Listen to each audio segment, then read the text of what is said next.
इस सीजन में सबसे जरूरी सवालों में से एक ये था कि क्या एरी की हत्या हुई थी या उसने आत्महत्या की थी, और उससे भी आगे क्या वह वास्तव में बदला लेने के लिए मृतकों में से लौटी थी। जैसा कि पिछले एपिसोड में पुष्टि की गई थी, किसी ने भी एरी को हत्या नहीं की। हालांकि आप स्पष्ट रूप से गेबिन सोसाइटी और अंडस को बीबीबी प्रसिद्ध को उसे आत्महत्या के लिए प्रेरित करने में फंसा सकते हैं। हालांकि एरी ने कथित तौर पर अपनी कार नदी में गिराकर अपनी जान ले ली। हालांकि इसका मंचन किया गया था। एरी का शव पुलिस को कभी नहीं मिला क्योंकि वह कार से भाग निकली और अपना बदला लेने की साजिश रचने के लिए छिप गई।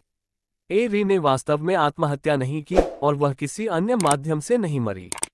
वास्तव में वह पूरे समय जीवित और स्वस्थ थी।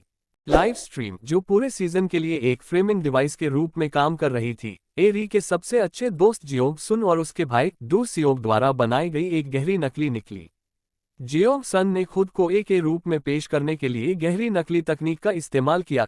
उस जानकारी को उजागर करना जो ताए जॉन द्वारा आरागॉन क्लब में ओवरडोज को कवर करने के बाद ताएगान को नीचे ले जाएगी। स्ट्रीम को कई वीपीएन के आसपास बाउंस किया गया था, जिससे इसे ट्रैक करना बहुत मुश्किल हो गया था। हालांकि जैसा कि हमने पिछले एपिसोड में देखा था, ये जून क्यून था जो पहले वहां पहुंचा था। ताए जियोन और क्लब कवर अप में शामिल सभी लोगों को सही तरीके से गिरफ्तार किया गया था।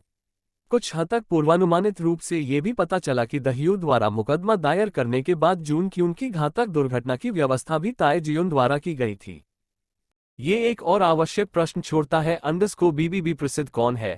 इससे पहले सीजन में एरी ने रोला पर एक बार नहीं बल्कि 2 बार नफरत वाले अकाउंट के पीछे होने का आरोप लगाया था। हालांकि समापन में एरी को पता चला कि अंडस को बीबीबी प्रसिद्ध सियोन योंग है, एक युवा महिला जो गेबिन सोसाइटी द्वारा अक्सर आने वाले मसाज पार्लर में काम करती थी। पार्लर में काम करते समय येओन योंग ने सभी प्रकार की आपत्तिजनक बातचीत रिकॉर्ड की और इस्तेमाल किया ई सेलिब्रिटीज को बर्बाद करने और ब्लैकमेल करने के लिए उनके निंदनीय विवरण। उसकी प्रेरणाएं आश्चर्यजनक नहीं थी। वह गरीब थी और अमीरों और सुविधा संपन्न लोगों को विलासितापूर्ण जीवन जीते हुए और उसके साथ तिरस्कारपूर्ण व्यवहार करते हुए देखकर वह ऊब चुकी थी।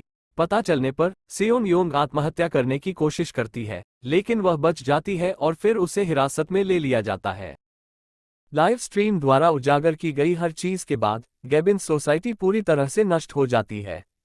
सी ह्योन, जिसने बदला लेने की योजना में एरी का साथ दिया था, सर्वश्रेष्ठ बनकर सामने आई।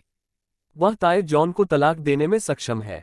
ताए जॉन स्वयं स्पष्ट रूप से कुछ समय के लिए नीचे जा रहा होगा। मिन हाई और उसका पति भाग गए। यू रंग अपने पति की आशंका में लगभग नष्ट हो गई है। एंजेला का पति, जिसके बारे में हम पहले से ही जानते हैं कि उसने कभी भी उसे कुछ नहीं दिया, जब पता चला कि उसने पैसे के लिए खुद को बेच दिया है तो उसने उसे घर से बाहर निकाल दिया।